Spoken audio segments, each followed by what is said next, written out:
Hi guys! I'm so excited to share with you what I've learned in 2025.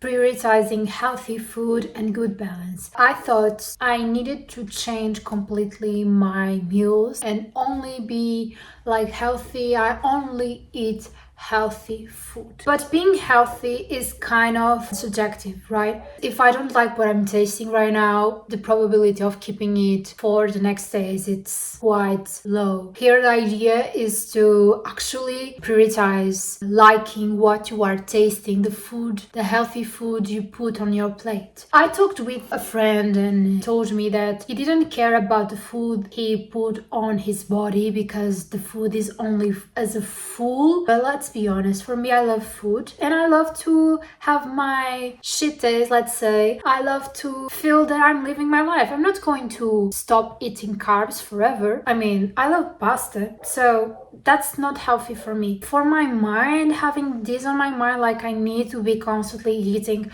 healthy food. I cannot eat pasta or carbs. That's insane. Okay, you should have like a 80-20% balance, which is 80% is for healthy food and 20% is for your desires. This is what being healthy means and what is this balance. When I want to adopt a new habit, when I need a new habit, I realize that it's difficult to acquire a new habit when you still are practicing the old ones. And this means for making sure you adopt a new habit, you have to abandon, you have to let it go, the old one. You cannot do it anymore. For instance, if I want to stop being on my phone, which was something that I did, I was shocked by how many hours I spent on social media. I have to take measures for that. What I did was to install all the social medias on other old phone that I had. And this phone is only for uploading my content and for this professional, let's say, creativity part of myself. For scrolling and all of that, this phone right now has no social media. This was my measure and it worked. And I am so grateful for it. I am so grateful. And for me, this is a new habit. A new habit that I made by removing the old ones or adjusting the old ones. Let's say I'm on a train. Everyone around me is on their phones, is scrolling. And next to me in the window, there is this beautiful sunset. And no one is paying attention to it because they are all on their phones. I didn't notice this in the past because I was one of them. So I installed all my social media on old phone, and now on my phone, on my daily phone, I don't use any social media, and that's gratifying. I recall I went to Nós Alive, to this festival, and I was on a booth and I wanted to win some prize, I don't know, and they say, okay, for you to participate, for you to win this prize, you have to follow us on your Instagram. And I was like, okay, but what if I don't have my Instagram? And they were so shocked. They were looking at me like, what? Sorry. And the person next to me was like, okay, that's so impressive.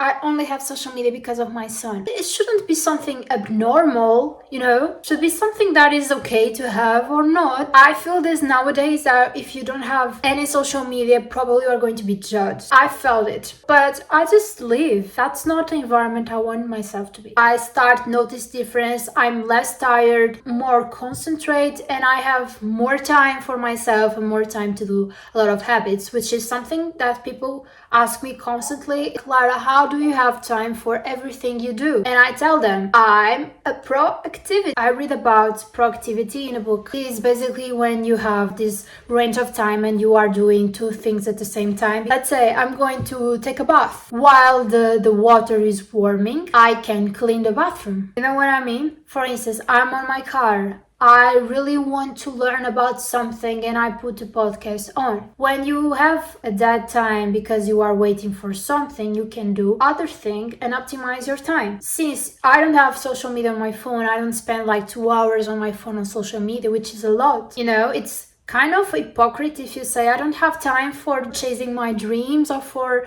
working for my dreams, but you have 2 hours for your scrolling or social media. It doesn't make sense. So what do you prefer? What do you really want? You are taking care of your body in a way you cannot do during your day. I start seeing sleep as a time for resting my energies, my beauty sleep, of course, and to recharging energies.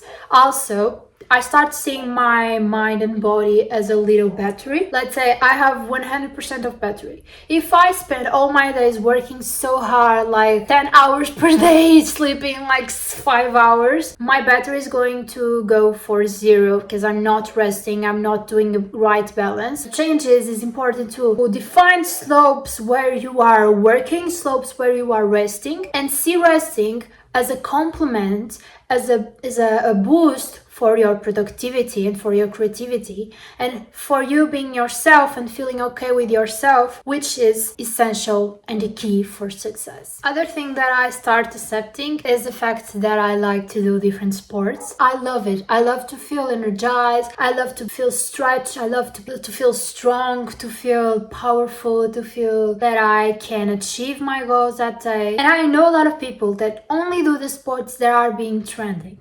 Right now in Portugal is being trending like running, Aerox and Pilates. They choose one, they say their personality is more fitted, tailored to that specific sport and start doing it. So my point is, don't do what is trending, don't buy what is trending, don't be whatever personality is trending, don't try to be like everyone else, try to be like yourself, try to be whatever you want to be, whatever you see yourself to be in this world. And you also can start over at any time. You can rebrand yourself at any time. Don't let them choose for you. Don't let them define who you should be or not. Be whatever you want. Do whatever you want. I allow myself to like pink, to like a peaceful life, to not like so much to go partying or something, because that's not who I am. So taking care of my soul by pointing what I like and not lowering my standards, that was one of my best achievements in terms of this year. Other one was to accept that I'm a person with high feelings. This means that I'm a high happy girl, I'm a high sad girl. If I deny it, I'm a high depressed girl. If I'm sad, I have to allow myself to be sad. I cannot put a mask on, which is something that I did a lot of times, and try to be happy for everyone instead of me. So if I'm sad, let myself be sad. Okay, I'm being sad today. That's normal. Everyone can have sad days. I'm going to be sad. I'm going to listen to my music, maybe allow myself to have an ice cream, a sweet treatment, I don't know. Read my favorite book, something that I want to be while I'm sad. And when I'm happy or high excited, I just allow myself to be. No second thoughts. No, okay, sorry, I get a lot of excited easily. No, I cannot apologize for who I am. I am an excited person. If you have the best grade on the course, I'm going to congratulate you and be so excited that you are probably going to wondering why. That's okay. I'm going to be excited for you. I'm going to be high excited, high happy, because it's who I am, and no apologies for that. So when I try to deny it, when I try to deny who I am, that's where the problem is, because I start being someone that I am not. I realize I get depressed when I consume more than I create. I read this phrase on Pinterest, which was something like, you know what is the opposite of depression? Is not happiness, is expression. So in order to express, you have to create. I have to allow myself to be alone with my own thoughts and not letting anyone's thoughts interfere on my own. I need to understand my priorities. I need to understand my creativity thoughts and my opinions. Being alone, dating myself is important for it. Boosting my creativity, for boosting who I am and what I create to express. Also, I stipulate in the beginning of the year that year from now, I'm going to learn a new thing. I start to learn to paint again. I start painting again this year. Painting. I loved to paint when I was a kid, and then I realized that I was not so good and I stopped, but I loved it. And I also love to sing, but I'm not too good at singing. So I start doing all of that. I don't care. I'm not good. But, why not? I'm not good, but I love to paint. Why not? Who cares? Really. I'm happy. That's what actually matters, right? Okay, my message to you. Don't be afraid to be yourself in the next year. Don't be afraid to start over anytime. You can start now. In the end of this year. You can start right now. Don't be afraid to express yourself.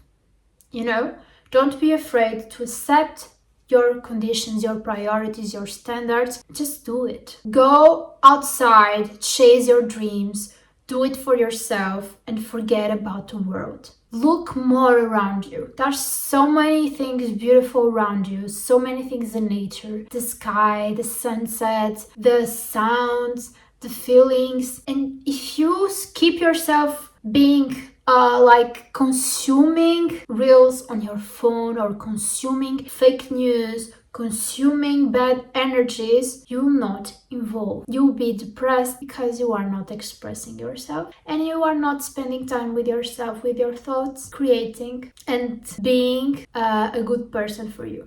Try to be better. Try and start to do it for yourself. Rebrand yourself, but rebrand for good and not just for other people to see what you are doing. Do it for your heart, for your aura, for your spirit, and for that person that this year really wants that. I can tell you that the person you were like 2 years ago, it's so proud of you, because I know the person I was 2 years ago, it's so proud of me. Make this person right now proud of the person you are going to be next year. Thank you so much for watching my video. I am really thrilled to share this with you, and I would love to know what you learned on the comments. I would love to listen to your good energies. We are on this together. I believe in you. You should believe in yourself as well. Thank you. Have a wonderful new year.